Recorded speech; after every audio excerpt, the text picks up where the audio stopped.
మీరు ఈ ప్రభుత్వాన్ని నిలబెట్టి ఉద్యోగస్తుల్ని నిరుద్యోగుల యొక్క ఆశల మీద ఎంతో ఆశలు పెట్టుకొని పవన్ అన్న ఉన్నాడు, చంద్రన్న ఉన్నాడు,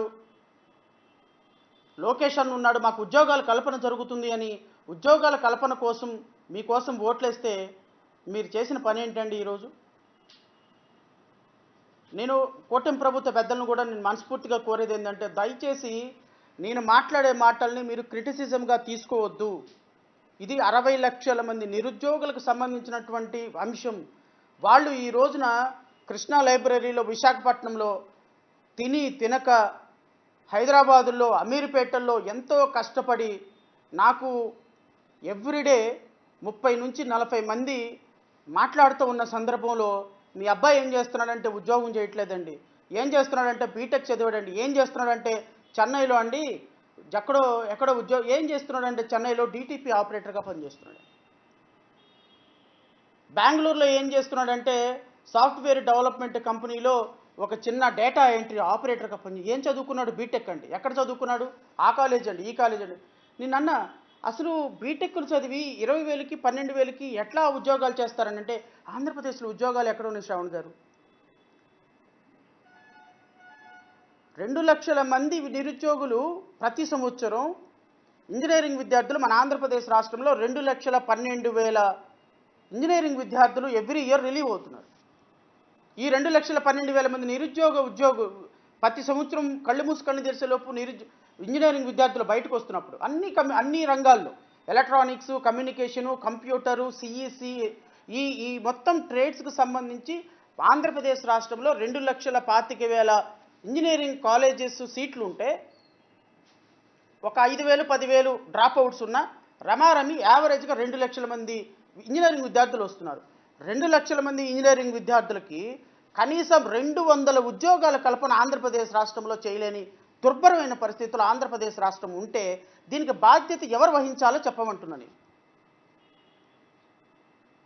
ఆంధ్రప్రదేశ్లో విజయనగరంలో చదివితే ఇంజనీరింగు హైదరాబాద్ బస్ ఎక్కటం, శ్రీకాకుళంలో ఇంజనీరింగ్ చదివితే చెన్నై బస్ ఎక్కటం, విశాఖపట్నంలో చదివితే పూణే వెళ్ళటం, ఈస్ట్ గోదావరి, వెస్ట్ గోదావరి, విజయవాడ వీళ్ళందరూ బెంగళూరు వెళ్ళటమో, చెన్నై వెళ్ళటమో, లేకపోతే పూణే వెళ్ళటమో తప్ప ఎవడైనా ఆంధ్రప్రదేశ్ రాష్ట్రంలో ఇంజనీరింగ్ చదివి ఆంధ్రప్రదేశ్ రాష్ట్రంలో ఉద్యోగం చేసే పరిస్థితి ఉందా?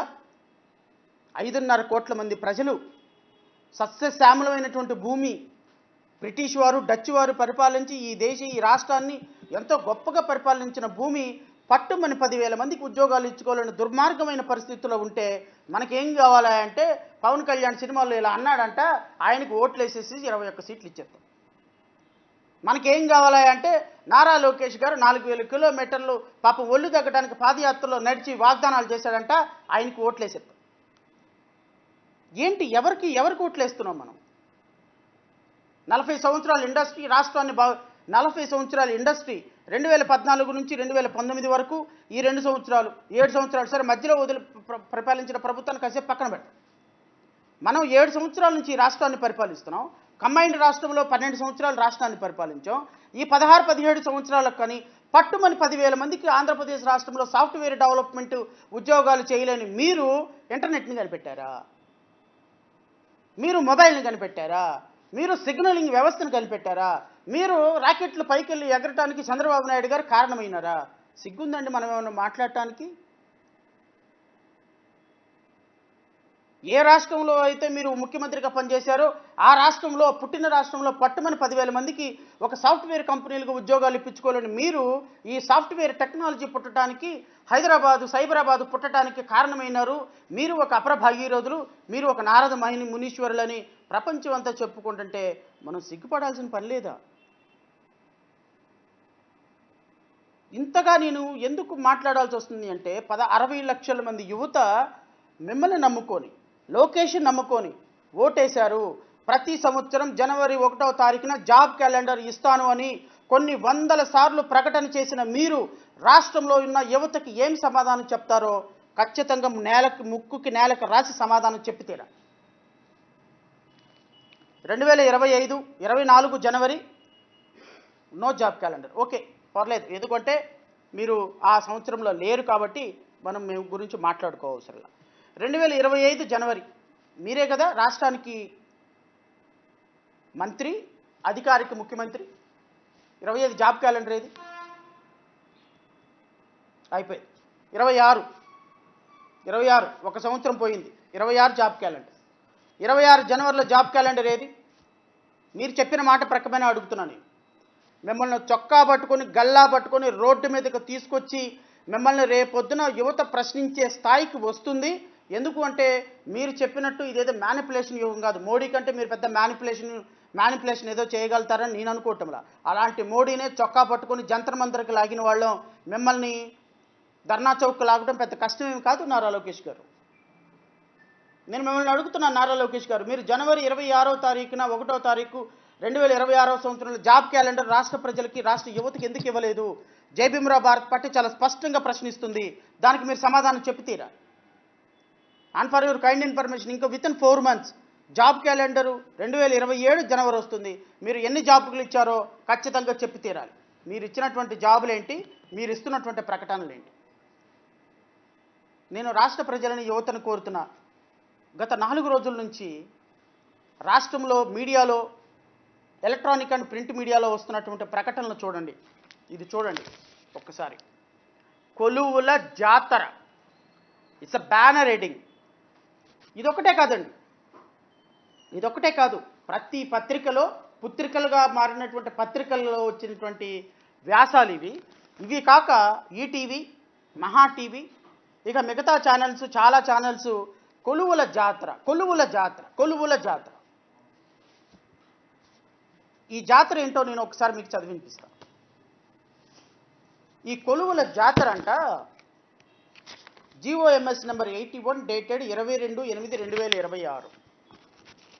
ఈ గవర్నమెంట్ జీవో ద్వారా ఆంధ్రప్రదేశ్ రాష్ట్ర ప్రభుత్వం ఈ కొలువుల జాతరని శంఖంలో పోసే ప్రయత్నం చేసింది. నేను యువతని, నిరుద్యోగుల్ని, నిరుద్యోగ తల్లిదండ్రుల్ని కోరేది ఏంటి అంటే, ప్రభుత్వం ఎంత అందమైనటువంటి అబద్ధం ఆడుతుందో, ఎంత అందంగా, అద్భుతంగా ప్రజలని మోసం చేస్తుందో మీరు ఒక్కసారి గమనించమని కోరుతున్నా. ఇది ఎవరిని మోసం చేసుకుంటున్నాము? ఎవరిని మోసం చేసుకుంటున్నామంటే, తల్లిదండ్రులను కాదని కొడుకు సిగరెట్ తాగుతున్నాడు. సిగరెట్ తాగుతుంటే సరే ఒకసారి సిగరెట్ తాగారు కదా అని చెప్పేసి తల్లికి తెలిసినా ఏం మాట్లాడలే. రెండోసారి, మూడోసారి, నాలుగోసారి తాగటం అలా సిగరెట్ నుంచి డ్రగ్కి వెళ్ళిపోయినాడు. ఇక డ్రగ్ దగ్గర నుంచి గంజాయి, ఈ మత్తు మందు, నల్ల మందుకి వెళ్ళిపోయాడు. అల్టిమేట్గా కొడుకు ఎవరిని మోసం చేస్తున్నాడు? తల్లిదండ్రులను మోసం చేస్తున్నామనే భ్రమలో తనని తను మోసం చేసుకొని, తన ఆరోగ్యాన్ని నేలపాలు చేసుకొని, తను చివరికి చేజేతులారా నెత్తి మీద నిప్పులు పోసుకొని చనిపోయే స్టేజ్కి రావటానికి కారణమయ్యాడు. అది ఆ పిల్లవాడు చేసుకున్నటువంటి వ్యక్తిగతమైన తప్పు. కానీ ఆ తల్లిదండ్రులు కూడా బాధపడతారు. ఎందుకు బాధపడతారు చెప్పనా? ఇలాంటి దౌర్భాగ్యాన్ని కన్నందుకు ఆ తల్లిదండ్రులు కూడా బాధపడతారు. నేను కూటమి ప్రభుత్వాన్ని కూడా అదే అంటున్నా. మీరు ప్రజలని మోసం చేస్తూ, యువతను మోసం చేస్తూ, నిరుద్యోగులను మోసం చేస్తూ 60 లక్షల మంది మన బిడ్డల్ని, మీకు ఓట్లేసినటువంటి బిడ్డల్ని, మిమ్మల్ని నమ్ముకున్నటువంటి బిడ్డల్ని యువగళంలో మీ నాన్నగారు పవన్ కళ్యాణ్ గారు పెట్టినటువంటి సభల్లో సొంత డబ్బులు పెట్టుకొని, లక్షలాది రూపాయల ఖర్చులు పెట్టుకొని, ఇదిగో మా కోసం వస్తే ఉద్యోగాలు వస్తాయి, మా చంద్రన్న వస్తే ఉద్యోగాలు వస్తాయి, మా లోకేష్ అన్న వస్తే సిస్టమ్ మారుతుంది అని ఆశతోటి ఓట్లేసినటువంటి నిరుద్యోగుల్ని మోసం చేస్తున్నటువంటి మీరు, నిరుద్యోగులతో పాటుగా మిమ్మల్ని మీరు మోసం చేసుకొని, మీకు ఓట్లేసినటువంటి వ్యక్తుల్ని నడి రోడ్డు మీద నిలబెట్టి, వాళ్ళకి నీడ లేకుండా చేసి రాజకీయంగా మీ సమాధి మీరు కట్టుకుంటున్నారు అని ఈ ప్రెస్ మీట్ సాక్షిగా నేను మీకు చెప్తాను. మీకు ప్రింట్, ఎలక్ట్రానిక్ మీడియా, మీకు బాకా ఊదే ఛానల్స్ వాస్తవాలను ప్రతిఘటించవు సార్. ఎందుకంటే వాస్తవం మీకు తెలుసు, వాస్తవం మీడియాకు తెలుసు. ఇంతకంటే వాస్తవాలు తెలిసినటువంటి వ్యక్తులు ఇంకొకరు ఉన్నారు. ఎవరో చెప్పనా? ప్రజలు. ప్రజలు. ఇప్పుడు మీరు కొలువుల జాతర అని ఒక పెద్ద బ్యానర్ హెడ్డింగ్ తోటి ప్రచారం చేస్తున్నారు. ఈ కొలువుల జాతర అని ప్రచారం చేసింది 10,000 ఉద్యోగాలు అన్నారు. వెరీ గుడ్, 10,000 ఉద్యోగాలు కరెక్టే. 60,000 మంది 60 లక్షల మంది నిరుద్యోగులు ఉద్యోగాల కోసం కొట్లాడుతుంటే మీరు ఒక 10,000 ఉద్యోగాలు వేశారు.